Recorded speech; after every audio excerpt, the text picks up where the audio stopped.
Hello students, myself Jay Bharti Yadav and my topic is linear sum of subspaces।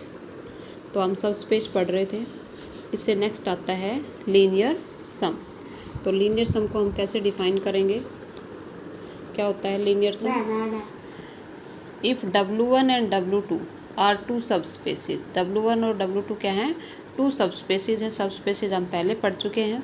Of a vector space V over F, then we define the linear sum of W1 and W2। कैसे define करेंगे? W1 plus W2, इसको linear सम कहेंगे। कैसे लिखेंगे? W1 plus W2, where W1 belongs to capital W1 and W2 belongs to capital W2। This is called the linear sum।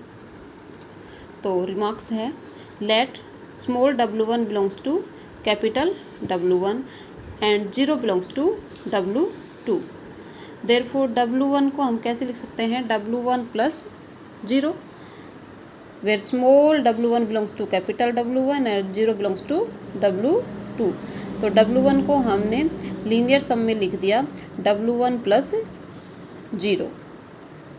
thus W1 contained in W1 plus W2 and W2 contain W1 plus W2। जब W1 contain करेगा W1 plus W2 में और W2 also contained in W1 plus W2, तो इनका जो union है वो भी किस में बिलोंग करेगा? W1 प्लस W2 में। नेक्स्ट थ्योरम आती है, the linear sum of two subspaces W1 and W2 is also a subspace. Linear sum को क्या प्रूव करना है? सबस्पेस करना है of a vector space V over F। तो इसको प्रूव करने के लिए हमने क्या किया? Let W1 and W2 be two subspaces of a vector space V over F। Let UV be any two elements of W1 plus W2। UV W1 plus W2 से है, V भी किससे है? W1 प्लस W2 से। तो then by definition U is equal to W1 plus W2 for some W1 belongs to W1 and W2 belongs to capital W2। तो V भी ऐसे लिखा जाएगा, V is equal to W1 dash plus W2 dash. Difference करने के लिए W1 dash और W2 dash लगा दिया। Now AB belongs to F, तो AU plus BV is equal to A। U की वैल्यू क्या है? W1 plus W2 plus B into V की वैल्यू क्या है? W1 plus W2 dash. क्योंकि सब स्पेस के लिए हम क्या दिखाएंगे? AU plus BV। अगर AU plus BV belongs to W1 plus W2 हो जाए तो लीनियर सब स्पेस क्या हो जाएगा? लीनियर सम ऑफ टू सब स्पेसिस क्या हो जाएगा? अगेन ए सब स्पेस। तो हमने इसको सोल्व कर लिया, A W1 plus B W1 dash, second क्या plus A W2 plus B W2 dash. तो ये जो एलिमेंट है A W1 plus B W1 dash, तो ये तो W1 से हो गया और ये किससे हो गया? W2 से। This is belongs to W1 and this is belongs to W2। तो it means AU plus BV किससे बिलोंग कर गया? W1 प्लस W2 से। Hence W1 plus W2 is a subspace of V over F। यही prove करना था।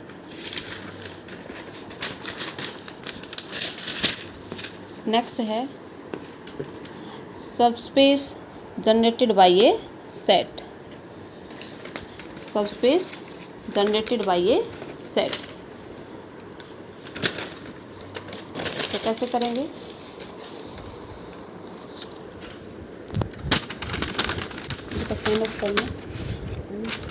Find of करना। Let V be a vector space over F and S contained in V। Span of करना बेटा। Let V be a vector space over F and S contained in V, then W is said to be a subspace generated by S। V हमारे पास vector space है और S क्या है? S contain कर रहा है V में, then W is said to be subspace generated by S if W is the smallest subspace of V containing S is denoted by W is generated by S। क्या कह रहा है? V हमारे पास vector space है और S किस में contain कर रहा है? V में। तो इसको क्या कहेंगे? Subspace generated by S। V को, डब्लू को, if W is the smallest, अगर डब्लू क्या होगा हमारे पास स्मॉलेस्ट होगा, it means W is generated by S. तो इस पे बेस्ड थ्योरम आती है, the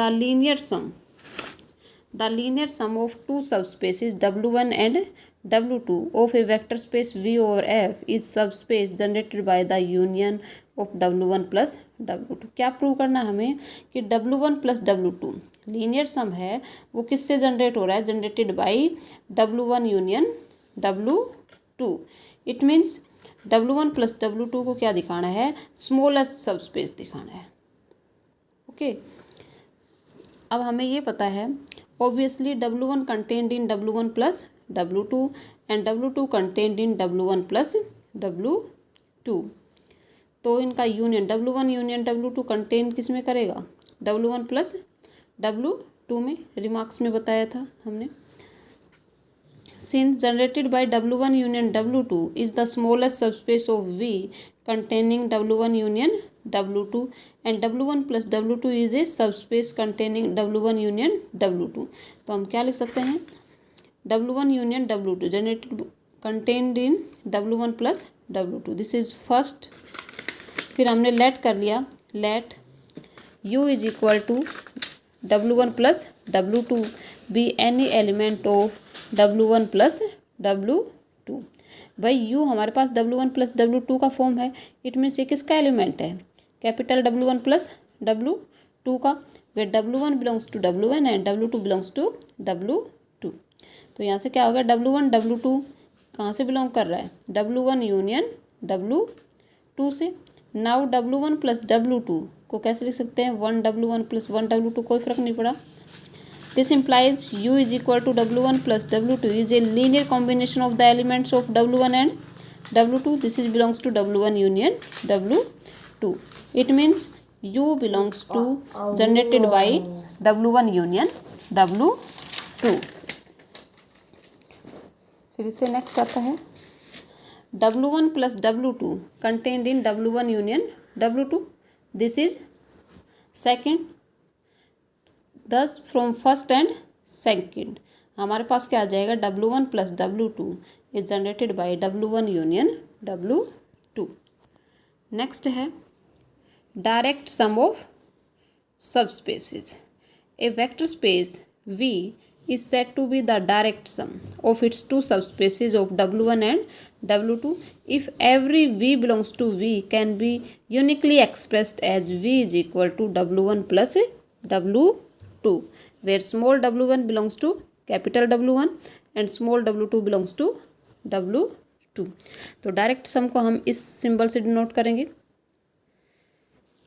V is equal to W1 plus W2, this is direct sum. Example लेते हैं, if W1 is equal to, W1 में क्या है AB 0 और W2 क्या है 0 0 C, where C belongs to R and AB belongs to R are two subspaces of V3 over R, then any vector ABC belongs to V3 R can be uniquely expressed। तो direct sum में हम uniquely express करेंगे, V3 is equal to क्या हो जाएगा, AB0 plus 0 0 C। तो ABC को हम केवल इसी तरीके से लिख सकते हैं, क्योंकि W1 कहाँ से बिलोंग करना चाहिए, AB0 W1 से बिलोंग करना चाहिए और 0 0 C किससे बिलोंग करना चाहिए, W2 से। तो ये यूनिक एक्सप्रेशन हो गया, तो ये हमारे पास डायरेक्ट सम हो गया। Okay, similarly if we take AB0 and W2 A0 C then any vector ABC, इसको हम कैसे लिख सकते हैं, A/2 B0 plus A/2 0 C, ये W1 से है, ये W2 से है, तो ABC को लिख सकते हैं क्योंकि A/2 क्या हो जाएगा, A हो जाएगा। सिमिलरली सेकंड ABC को A/4 B0 3A/4 0 C, this is belongs to W1 and this is belongs to W2। Okay.